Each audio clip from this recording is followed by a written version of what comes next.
Rahmatullahi wa barakatuh.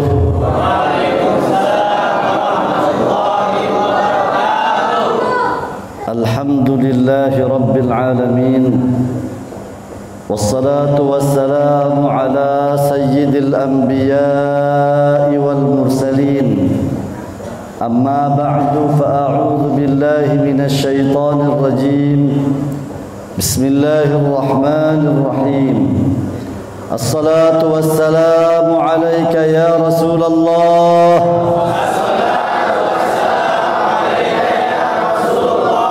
Assalatu wassalamu alayka ya Habiballah. Assalatu wassalamu alayka ya Nabiyallah. Wa ala alika wa ashabika ya Nurallah.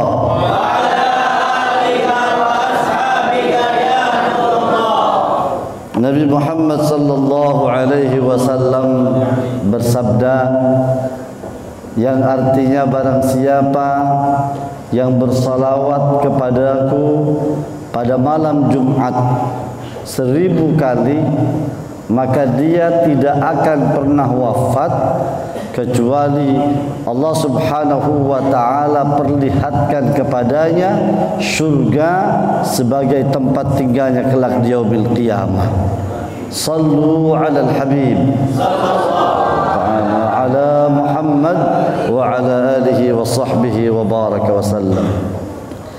Bapak-bapak hadirin kaum muslimin rahimakumullah, patut kita bersyukur kepada Allah Subhanahu wa ta'ala bahwa pada malam hari ini kita diizinkan oleh Allah untuk sama-sama berkumpul di tempat yang insya Allah penuh dengan keberkahan. Insya kita datang dari rumahnya masing-masing, dari tempat tinggalnya masing-masing. Ada yang dari sekitar saja, dari Poris Dongkal, ada yang dari Ciledug, ada lagi yang dari mana? Bang Fajar dari mana? Dari mana? Ada yang dari jauh. Ahlan wa sahlan wa marhaban. Alhamdulillah. Insyaallah niat kita kemari, kita duduk di tempat ini tidak lain dan tidak bukan adalah dalam rangka memperingati Maulid Nabi besar Muhammad sallallahu alaihi wasallam. Kita ingin keberadaan kita di sini disaksikan oleh baginda Rasul sallallahu alaihi wasallam bahwa kita ini adalah umatnya. Kita ingin menunjukkan kepada beliau betapa cintanya kita sebagai umat, betapa rindunya kita sebagai umatnya Nabi sallallahu alaihi wasallam.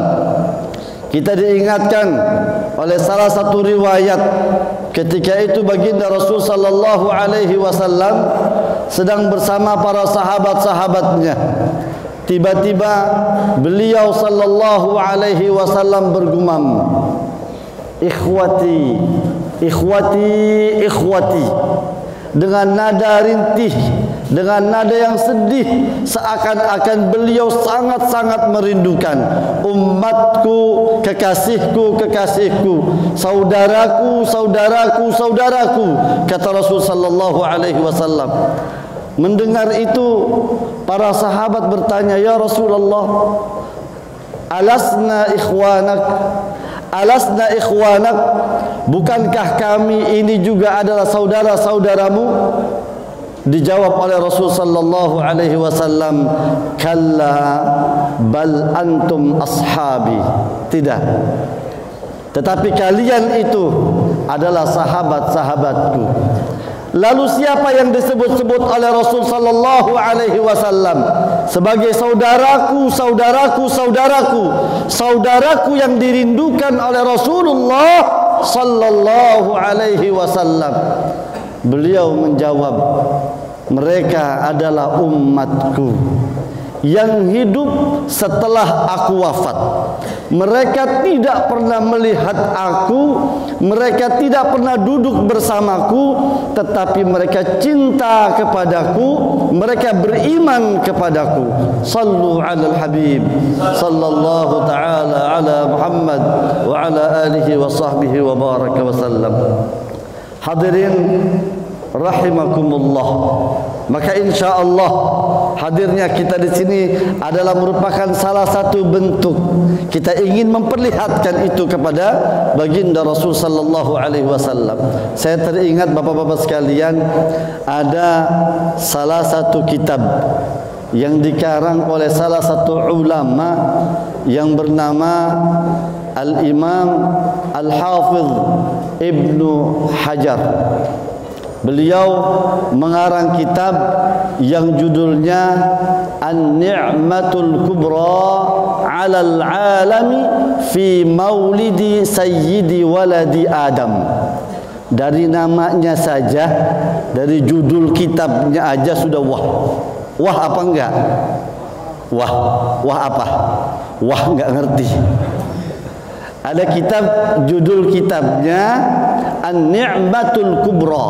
An-Ni'matul Kubra itu artinya nikmat yang luar biasa, nikmat yang besar yang pernah Allah Subhanahu wa taala turunkan bukan hanya untuk umat Islam saja, tetapi apa? Untuk semesta alam semuanya. Tidak hanya kepada manusia saja, tetapi seluruh alam semesta, termasuk di dalamnya tumbuh-tumbuhan, termasuk di dalamnya binatang, termasuk di dalamnya jin, seluruh ciptaan Allah Subhanahu wa taala. Jadi kalau bicara alam semesta itu segala sesuatu selain daripada Allah Subhanahu wa taala. Jadi ada satu nikmat yang tiada taranya, nikmat yang paling dahsyat, nikmat yang paling besar. Apa itu nikmatnya? Yaitu nikmat dilahirkannya baginda Rasul sallallahu alaihi wasallam. Maka bapak-bapak sekalian, aneh kalau ada umat Islam yang ngakunya Islam, cinta Rasulullah, pengen masuk surga, nggak tanggung-tanggung. Kita kalau minta surga ke Allah, mintanya surga apa? Mintanya surga Firdaus. Surga Firdaus itu level surga yang paling tinggi. Padahal sholatnya belum betong, tahajud boro-boro, duha kadang-kadang kalau lagi sadar, baca Quran kalau lagi insaf. Tapi pas giliran minta surganya yang paling tinggi, fil firdausil a'la, firdaus yang paling tinggi ya Allah, nggak tanggung-tanggung. Cuman kata malaikat nggak tahu diri kita ini. Ibadah segini-gininya, surganya minta paling tinggi. Bapak-bapak hadirin kaum muslimin rahimakumullah. Maka ketika kita bicara kecintaan kepada baginda Rasul sallallahu alaihi wasallam, salah seorang sahabat pernah bercerita. Sahabat bernama Al-Abbas radhiyallahu anhu. Beliau pernah mengabarkan pernah bermimpi. Di dalam mimpinya beliau bertemu dengan salah satu pamannya Rasul sallallahu alaihi wasallam yang bencinya terhadap Islam. Masya Allah, na'udzubillahi min dzalik. Dia nggak pernah mau terima nasihat dan dakwanya Nabi sallallahu alaihi wasallam. Kira-kira ada yang kenal nggak siapa? Kira-kira siapa? Kenal nggak? Kalau yang kenal berarti dekat akrab. Namanya Abu Lahab. Abu Lahab, saking kafirnya ini Abu Lahab, bahkan namanya diabadikan di dalam Al-Quranul Karim, di dalam surah Al-Lahab. Insyaallah semuanya hafal. A'udzu billahi minasy syaithanir rajim. Bismillahirrahmanirrahim. Tabbat yada abi lahabin wa tabb ila akhiril ayat. Siapa Abu Lahab? Pamannya Rasulullah sallallahu alaihi wasallam, paling benci dengan syariat Islam, enggak mau masuk Islam, enggak mau ikut ajaran Rasulullah sallallahu alaihi wasallam. Akan tetapi pada malam itu, kata Al-Abbas, beliau pernah mimpi bertemu dengan Abu Lahab. Di dalam mimpinya Abu Lahab bercerita bahwa setiap hari Senin siksaannya diringankan oleh Allah Subhanahu wa ta'ala. Al-Abbas bertanya, Abu Lahab, apa yang menyebabkan siksaanmu kok menjadi ringan setiap hari Senin? Padahal Abu Lahab ini sudah jelas-jelas dinyatakan termasuk salah satu manusia yang kekal di dalam neraka jahanam. Tapi setiap hari Senin siksaannya diringankan, Pak. Ditanya apa rahasianya? Rupanya ini rahasianya. Mau tahu rahasianya? Mau tahu banget apa mau tahu aja? Mau tahu banget.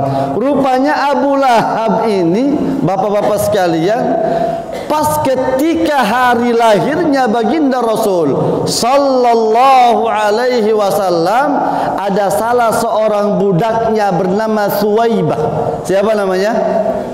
Suwaibah datang ke Abu Lahab, jingkrak-jingkrakan ngasih tahu, Abu Lahab, hari ini kamu punya keponakan baru.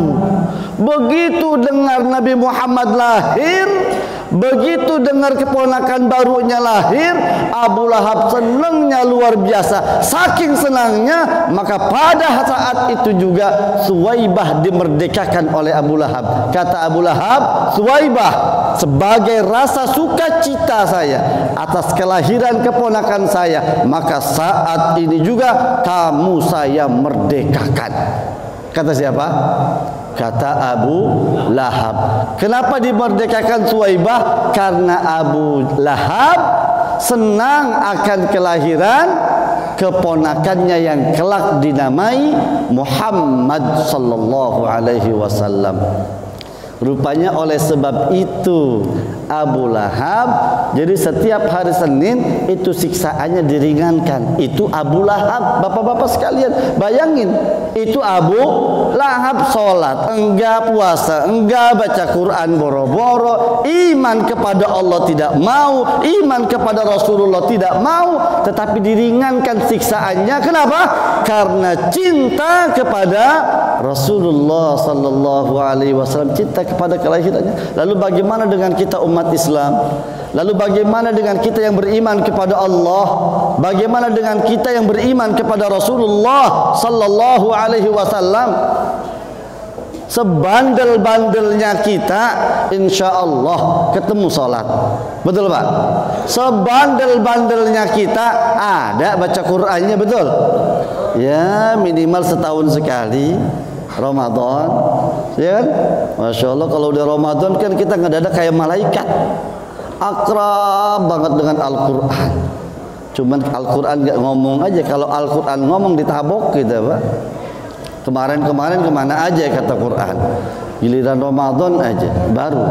Itu pun sekali-kalinya kita hatam Quran. Jadi dijatah kita hatam Quran setahun sekali. Kapan? Setiap Ramadan. Habis Ramadan libur lagi. Betul. Sallu alal habib sallallahu ta'ala ala Muhammad wa ala alihi wa sahbihi wa baraka wa sallam. Bapak-bapak hadirin kaum muslimin rahimakumullah. Jadi sekarang nggak perlu lagi disangsikan hadirnya kita ke maulid.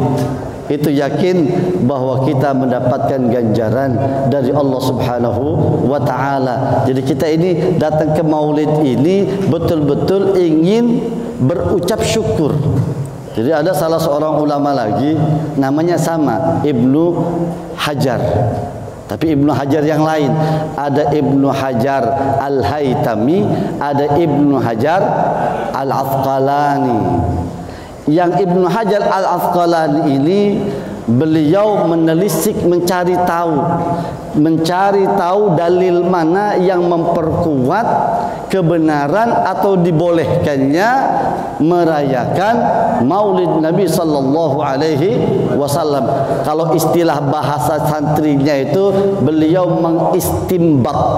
mengistimbat hukum, dicari, ditemukan rupanya dari hadis sahihaini Al-Bukhari dan Muslim.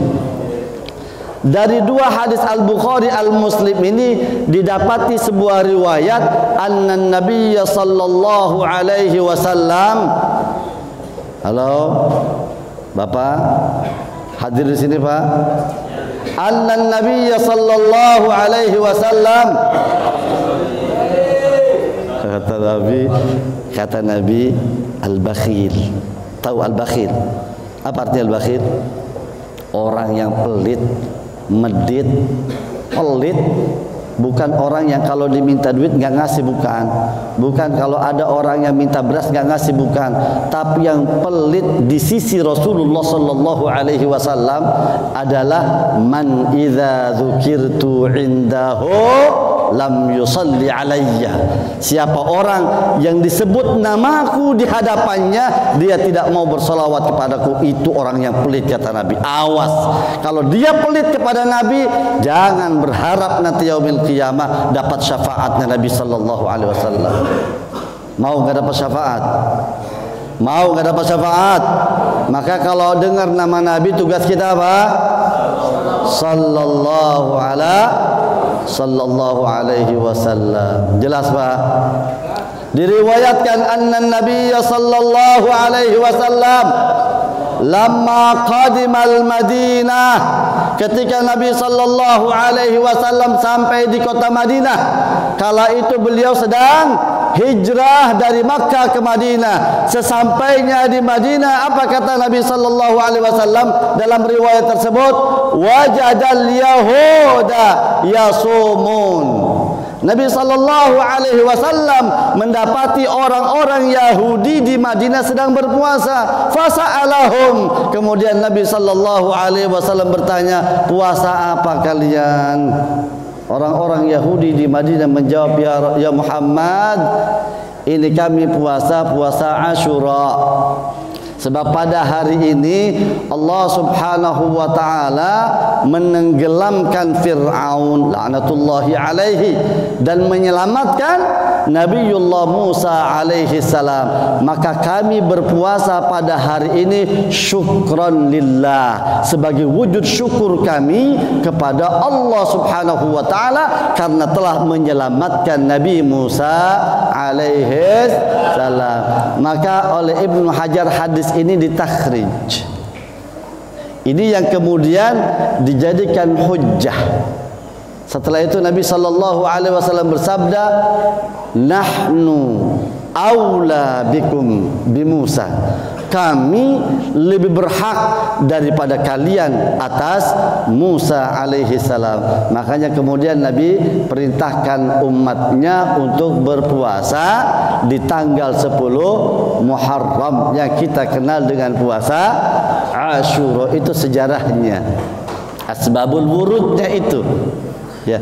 Lalu kemudian sahabat interupsi, "Ya Rasulullah, bukankah engkau selalu memerintahkan kami untuk khaliful Yahud, khalifun Nasara, selisihi Yahudi, selisihi Nasrani? Kalau kebiasaan orang-orang Yahudi dan Nasrani apa? Mencukur jenggot, memelihara kumis. Maka kata Rasul sallallahu alaihi wasallam, untuk membedakan kita dengan mereka, maka kita pelihara jenggot, cukur kumis. Jangan dibalik. Jadi kalau bapak-bapak memelihara kumis, nyukur jenggot, berarti sama dengan Yahudi. Mau dibilang Yahudi. Jadi kalau nggak mau dibilang Yahudi, pelihara jenggot. Ya cuman sesuai kemampuan. Kalau mampunya segini ya segini, nggak perlu dipaksa-paksa. Kalau pengen kayak Syekh, lahirnya kudu di Pakistan. Rumah sak kita lahirnya di Indonesia, makannya makan uduk, semur jengkol, akhirnya sekalinya dapat jenggotnya segini-gininya. Tapi ini pun alhamdulillah jangan dicukur ya. Yang ada jenggot walaupun sedikit biarkan sepanjang-panjangnya jenggot. Enggak usah malu dibilang kambing, jenggot kambing, biarin. Ya, kita ingin apa? Mendapatkan barakah sunnah Nabi sallallahu alaihi. Jangan kumis didaplangin. Wah, kumis saja sampai dipelintir-pelintir. Jenggot dicukur, kumis, itu nantinya jadinya Yahudi. Balik lagi bapak-bapak rahimakumullah.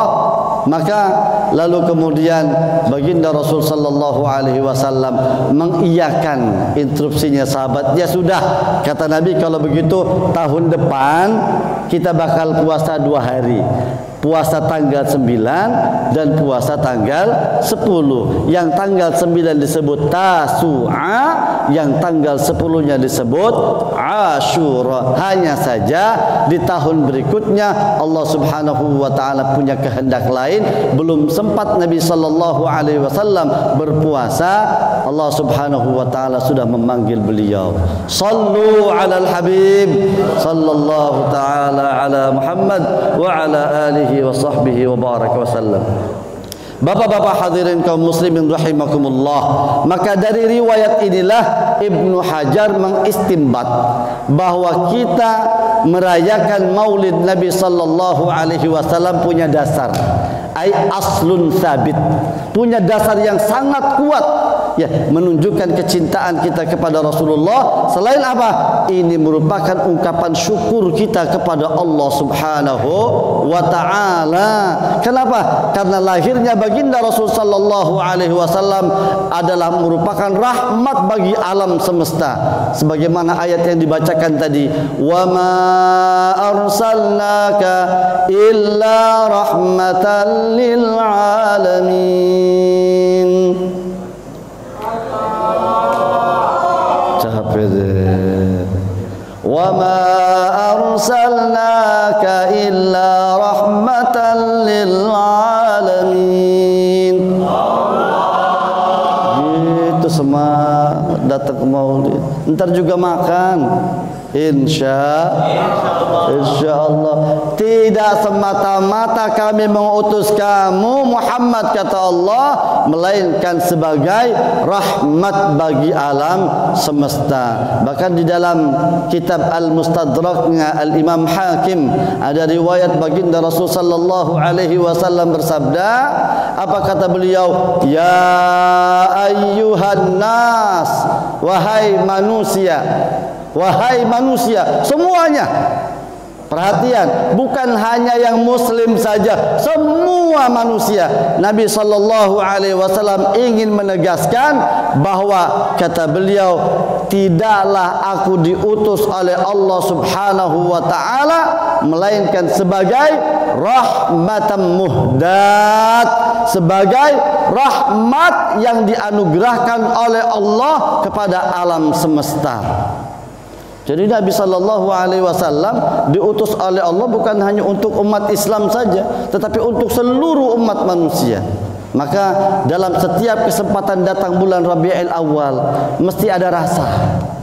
Bapak-bapak sekalian, jadi kalau selama ini setiap maulid hanya sebatas seremoni saja, maka pada malam ini pahami bahwa maulid itu adalah merupakan hadiah istimewa Allah. Untuk siapa? Untuk umat manusia, bahkan untuk alam semesta. Nikmat terbesar yang pernah Allah turunkan kepada alam semesta adalah lahirnya Nabi kita Muhammad sallallahu alaihi wasallam. Tidak ada bandingannya. Bayangkan Bapak, bayangkan andai Allah Subhanahu wa taala tidak menurunkan, tidak mengutus Nabi Muhammad sallallahu alaihi wasallam sebagai rasul, enggak bakal seperti sekarang kita. Enggak kenal Allah kita, enggak ketemu salat kita, enggak pernah akan baca Al-Qur'an kita, enggak akan seperti ini kita duduk bareng padahal kita tidak pernah saling mengenal sebelumnya, tapi kita berkumpul di tempat ini dibingkai dengan bingkai apa? Ukhuwah Islam. ukhuwah Islamiyah. Di sini kita enggak bicara itu orang Pakistan, ini orang kresek, ini polisi, ini orang biasa, itu petani, itu pedagang, tidak. Semua sama. Yang hadir di sini adalah umat Nabi Muhammad sallallahu alaihi wasallam yang insyaallah nanti kita bakal dapat syafaatnya. Amin ya rabbal. Jadi Bapak, kita datang ke sini sekali lagi untuk mengucap syukur kepada Allah. Ya Allah, alhamdulillah Engkau telah anugerahkan kepada kami nikmat yang besar. Nikmat kami punya Nabi Muhammad sallallahu alaihi wasallam. Beliau yang mengajarkan para sahabatnya, sahabat mengajarkan para tabi'in, tabi'in mengajarkan tabi'it tabi'in, tabi'it tabi'in mengajarkan kepada para ulama ussalaf, ulama ussalaf mengajarkan kepada ulama berikutnya, terus dan sampai kepada kita sekarang. Insya Allah kita kenal solat, diajarkan oleh guru-guru kita. Jadi sekarang udah nggak zaman lagi bahas maulid. Apa itu maulid? Nggak boleh, udah nggak zaman lagi. Orang yang nggak demen maulid itu pertanda hatinya belum terbuka. Insya Allah pada saatnya nanti semua umat manusia akan sadar bahwa ternyata baginda Rasul sallallahu alaihi wasallam punya peranan penting. Nanti di hari kiamat baru kerasa itu. Ya, di padang mahsyar nanti baru berasa bahwa ketika semua nabi-nabi dari sejak Nabi Adam alaihi salam semua tidak diberikan kewenangan oleh Allah memberikan syafaat kepada kaumnya. Hanya satu yang diberikan oleh Allah, yaitu Nabi kita Muhammad sallallahu alaihi wasallam yang disebut dengan asy-syafa'atul uzma, syafaat terbesar yang Allah berikan kepada beliau. Nabi-nabi yang lain enggak dapat. Maka Nabi sallallahu alaihi wasallam sebelum masuk surga, ya Rabb, saya enggak mau masuk surga. Nabi enggak mau masuk surga sebelum umatnya semuanya Allah masukkan ke dalam surga. Masya Allah pengorbanan beliau. Bapak Ibu sekalian, Bapak hadirin rahimakumullah. Jadi kalau ingat Rabiul Awal, ingat bulan Maulid, kita kembali ke masa lalu. Tadi kita ditayangkan di situ di Mekah tadi ada Maulidnya Rasul sallallahu alaihi wasallam. Maulid itu artinya tempat lahirnya Nabi sallallahu alaihi wasallam. Cuman sekarang oleh pemerintah Saudi sudah dirubah menjadi maktabah, perpustakaan. Jadi kalau bapak-bapak ke sana di Mekah, lurusan pas keluar dari pintu Safa Marwah di belakang itu nanti ada tulisan maktabah, perpustakaan. Kalau yang ngeh, ya, kalau yang enggak cuek, jadi disitulah dulu tempat dilahirkannya Nabi kita Muhammad sallallahu alaihi wasallam. Kita kembali ke masa lalu. Masya Allah. Nanti kita bakal bacakan berjanjinya bagaimana riwayat saat Nabi sallallahu alaihi wasallam dilahirkan. Yang ikut senang bukan hanya manusia saja, seluruh alam semesta. Bayangkan manusia yang satu ini, manusia yang paling mulia ini, lahirnya saja sudah luar biasa. Malaikat-malaikat pada turun, bidadari-bidadari pada turun. Mana ada sejarah manusia begitu terlahir dalam keadaan bersih, tidak ada darah sedikit pun.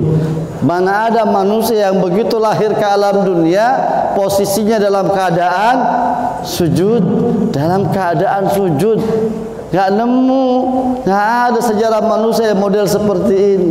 Lahir dalam keadaan sudah dikhitan, lahir dalam keadaan sudah bersih segala-galanya. Muhammad sallallahu alaihi wasallam. Kita ingat-ingat, Masya Allah. Jadi syukur kita kepada Allah atas nikmat yang luar biasa, nikmat dilahirkannya baginda Rasul sallallahu alaihi wasallam. Yang kedua, bahwa kita memperingati Maulid Nabi sallallahu alaihi wasallam bukan hanya sebatas seremoni, tetapi kita ingin mendengarkan sirahnya, perjalanan hidupnya. Kita ingin meneladani beliau, meneladani akhlaknya Rasul sallallahu alaihi wasallam, bagaimana beliau sebagai seorang suami. Kita maulid tiap tahun tapi akhlaknya belum akhlak Nabi, gagal. Nabi sallallahu alaihi wasallam sebagai seorang suami, ini rata-rata yang hadir di sini semuanya suami. kecuali hanya beberapa aja yang belum suami. Kita doakan mudah-mudahan yang belum suami cepat-cepat jadi suami. Ada di tengah-tengah kita yang baru jadi suami, alhamdulillah berkah insyaallah. Sebagai seorang suami, coba kita teladani baginda Rasul sallallahu alaihi wasallam. Pak, pernah enggak Bapak seperti ini, Pak? Rasulullah sallallahu alaihi wasallam kalau mau adalah manusia yang paling kaya di alam raya ini. Manusia yang paling kaya. Malaikat Jibril pernah nawarin kepada Rasulullah, Pak Muhammad, kalau kamu mau ini Jabal Uhud, saya sulap jadi emas. Jabal Uhud, yang pernah ke Madinah lihat Jabal Uhud, waduh, Jabal Uhud segede itu dijadikan emas untuk Rasulullah sallallahu alaihi wasallam, tapi beliau menolak, tidak mau. Suatu ketika Umar bin Khattab, sahabat Rasul sallallahu alaihi wasallam, pernah masuk ke rumahnya beliau, melihat beliau sedang tidur. Begitu beliau bangun dari tidur, di belakang pundaknya ini banyak bekas-bekas apa? Tapak daun kurma, pelepah daun kurma. Sahabat Umar bin Khattab nangis, neteskan air mata. Enggak rela manusia yang paling mulia di sisi Allah Subhanahu wa taala tidur di atas pelepah daun kurma. Tangisan Abu Bakar terdengar oleh Rasulullah sallallahu alaihi wasallam. Kata Rasulullah, Abu Bakar, apa yang membuatmu nangis? Apa yang membuatmu? Ya Rasulullah, saya enggak rela. Para raja-raja yang kafir di sana, mereka hidup mewah, tidur di kasur empuk, sementara engkau, beliau tersenyum, wahai Umar. Rasulullah ini enggak ada apa-apanya. Kata beliau apa? Saya lebih mendambakan kenikmatan yang abadi nanti di surga.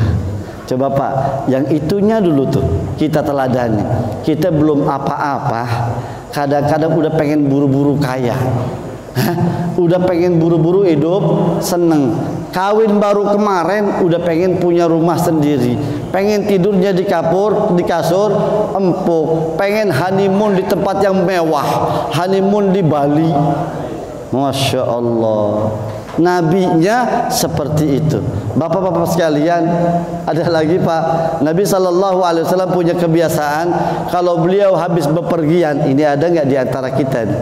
Coba, insya Allah sepulangnya dari Maulid diteladani nih oleh para suami. Beliau habis pulang jauh Pak, habis capek.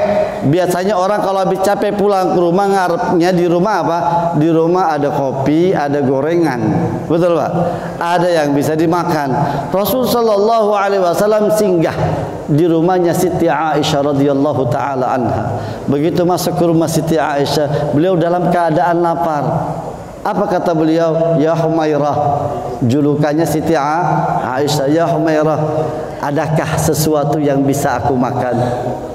Siti Aisyah tersipu malu nunduk di hadapan Rasul. Ya Rasulullah, mohon maaf, hari ini tidak ada yang bisa dimakan. Beliau sebagai seorang subaya, bandingin sama kita nih Pak nih. Kalau kita habis capek datang ke rumah, assalamualaikum, salam, ada apa di rumah mah? Nggak ada apa-apa, belum masak. Kira-kira reaksi kita kayak gimana Pak? Nggak ada apa-apa. Dasar istri nggak tahu diri. Liatin besok nggak ada lagi. Awas, nggak pulang kemari. Pulang kemana? Pos 2. Kira-kira cuma kita begitu Pak ya. Rasulullah sallallahu alaihi wasallam ketika tanya apa yang bisa dimakan hari ini, lalu kemudian Siti Aisyah menjawab, ya Rasulullah, hari ini tidak ada yang bisa dimakan. Apa jawab beliau? Idzan ana shaim. Indah, luar biasa. Itu yang membuat hati seorang istri menjadi lega, tenang, bahagia walaupun tidak punya apa-apa. Jawabannya apa? Idzan ana shaim. Dah, kalau begitu saya puasa. Selesai. Istri nggak gemeteran. Coba kalau dipelototin, hah? Nggak ada apa-apa. Yakin? Masya Allah. Ini yang perlu kita teladani. Maka maulid Nabi sallallahu alaihi wasallam, setiap kali kita memperingati maulid, setiap kali kita merayakan maulid, tanamkan di dalam hati kita azam kita ingin meneladani beliau sallallahu alaihi wasallam. Kita ingin mengikuti jejak beliau, kita ingin mengamalkan sunnah-sunnah beliau. Maka insyaallah melalui lingkungan dakwah Islami kita hadir, insyaallah mari kami mengajak bapak-bapak sekalian untuk bergabung dengan dakwah Islami. Di dakwah Islami kita berusaha mempelajari sunnah-sunnah Rasul sallallahu alaihi wasallam. Banyak bapak sunnah-sunnah Rasul sallallahu alaihi wasallam. Ada sunnah Rasul yang sepele dan banyak ditinggalkan oleh kita umat Islam yang katanya ngaku cinta kepada Rasul sallallahu alaihi wasallam. Salah satu contoh minum, Pak. Minum itu sepele. Minum itu perkara sepele. Kalau dalam istilah bahasa fikihnya mubah. Ya, yang namanya minum itu dikerjakan tidak mendapat pahala, ditinggalkan tidak mendapat dosa. Ya minum aja, nggak dapat pahala, nggak dapat dosa. Kalau minum dapat pahala, makan dapat pahala, gembrot semua. Ya, berebut makan semua, banyak-banyak makan, mubah. Tetapi dari minum saja kita bakal dapat pahala. Kapan? Ketika kita mencoba meneladani minumnya Rasul sallallahu alaihi wasallam. Bagaimana? Di antaranya minum dengan tangan kanan. Ada kan kadang-kadang kita dianggap sepele, minum tangan kiri, udah tangan kiri sambil berdiri, serodot aja kayak gak punya dosa. Ini di luar sunnah Rasul sallallahu alaihi wasallam. Ketika kita mencoba saya ingin mendapatkan pahala dari minum ini. Minum dan sembari duduk, diperiksa dulu minumannya, ada kotoran apa enggak, ya. Lihat. Kemudian apa? Kita baca bismillah, diteguhkan pertama. Setelah apa? Setelah minum kita baca alhamdulillah. Ribet amat sih, pengen dapat pahala. Pengen dapat pahala pengen dapat pahala sunnah. Begitulah cara Rasulullah sallallahu alaihi wasallam minum. Ada kebiasaan di kita misalnya miara kuku. Kita nganggapnya sepele. Kadang-kadang ketika ditanya itu kuku ngapain dipanjangin sebelah biar enak ngupilnya. Padahal sunnahnya Rasul sallallahu alaihi wasallam dibersihkan itu yang namanya kuku, karena kuku ini adalah tempat sarangnya setan. Pantes kadang-kadang dengar azan tapi telinga kita enggak mempan. Pantes kadang-kadang diajak kebaikan, kadang-kadang kita sewot. Rupanya banyak setan yang bergelantungan di kuku kita. Maka coba sunnah Rasul, kukunya dipotong. Apalagi sunnah Rasul? Di antaranya lagi sunnah Rasul setiap kali kita berjumpa dengan saudara kita mengucapkan assalamualaikum warahmatullahi wabarakatuh sambil berjabat tangan, sambil melempar senyum, jangan cemberut. Assalamualaikum. Ngapain dari tadi senyum? Mengamalkan sunnah Rasul sallallahu alaihi wasallam. Maka insyaallah mudah-mudahan maulid kita di tahun ini, tahun 1441 Hijriyah, menjadi maulid yang paling istimewa. Kesan yang kita dapat insyaallah tertanam rasa cinta kita kepada baginda Rasul sallallahu alaihi wasallam, tertanam rasa rindu kita kepada baginda Rasul sallallahu alaihi wasallam. Lalu kita azam, kita ingin mengamalkan sunnah-sunnah Rasul sallallahu alaihi wasallam. Bapak-bapak hadirin kaum muslimin rahimakumullah, demikian apa yang dapat saya sampaikan pada malam hari yang berbahagia ini. Sekali lagi mudah-mudahan hadirnya kita di tempat ini mendapat ridha dari Allah Subhanahu wa taala, disaksikan dan dipandang oleh Rasulullah sallallahu alaihi wasallam. Kelak ini akan menjadi tabungan kita di hadapan Rasul bahwa kita pernah menunjukkan cinta kita kepada beliau. Kita pernah berkumpul dengan majlis zikir Al-Jailani, dengan dakwah Islami di musalla Darul Muttaqin, berkumpul untuk merayakan, berkumpul untuk memperingati hari lahirnya baginda Rasul sallallahu alaihi wasallam. Kelak nanti mudah-mudahan kita dihimpun oleh Allah Subhanahu wa taala di bawah bendera Rasul sallallahu alaihi wasallam. Bapak-bapak hadirin kaum muslimin rahimakumullah, insyaallah ini musalla akan menjadi musalla yang makmur. Amin. Makmur dengan salat 5 waktu berjamaah. Dulu pertama kali kita kenalan dengan musalla ini sedih ngelihat musola ini. Ya, sedihnya gimana Pak? Yang azan ono, yang qomat dia, yang imam dia. Satu orang 3 in 1. Saya bolak-balik kemarin, saya intip mana Pak Fathuddin dan kawan-kawannya. Kadang-kadang Pak Fathuddin saja, kadang-kadang Pak Tejo saja, 3 in 1. Dia azan, dia qomat. Saya bilang, kemana ini manusia?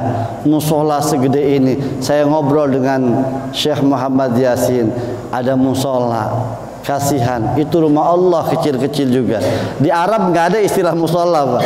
Istilah musola hanya ada di kita saja. Ya. Yang disebut musola itu tempat ibadah yang tidak dipakai Jumatan. Itu musola. Ya.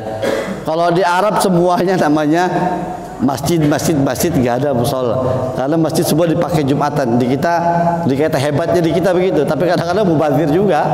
Ono musola sini musola, ono masjid sini masjid. Ya, ono kosong ini kosong. Ya, ngebangun masjid, ngebangun musola itu paling gampang. Tinggal pasang tong di tengah jalan. Ya, taruh itu namanya apa namanya? Jaring ikan. Assalamualaikum warahmatullahi wabarakatuh.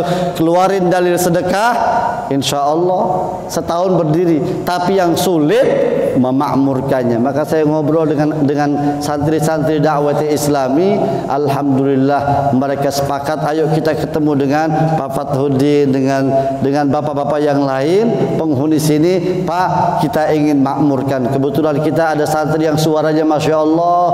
Kalau azan itu bikin orang yang ngantuk jadi melek. Karena nggak semua orang bisa, Pak. Ada orang azan bukannya bikin melek malah bikin ngantuk. Awas jangan salah pilih muadzin lah ya. Jadi kalau kok Ustadz masjid saya kok kosong terus kalau subuh, harus introspeksi juga, cek and recheck. Jangan-jangan ada di yang azannya. Ada azan bikin sedih. Allahu Akbar. Orang bangun subuh ya, ada yang azan bikin orang tergerak. Ya kan, masya Allah. Ada kita punya santri yang kalau azan luar biasa. Jangankan yang tidur, yang pingsan aja kayaknya bangun. Alhamdulillah dari sejak itu kemudian kita isi sholat berjamaah. Subuh sudah ada 1 shaf ya, sudah ada 2 shaf. Mulai kita adakan pengajian di sini baca Quran.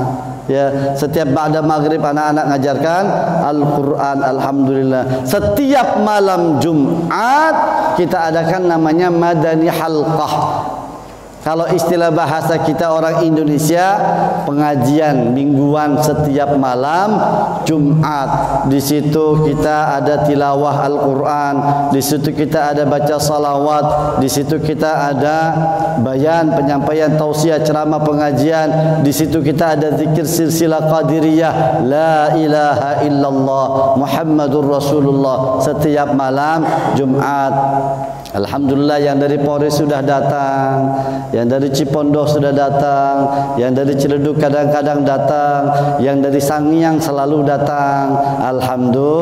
Alhamdulillah pasukan-pasukan Polri, masya Allah mereka datang.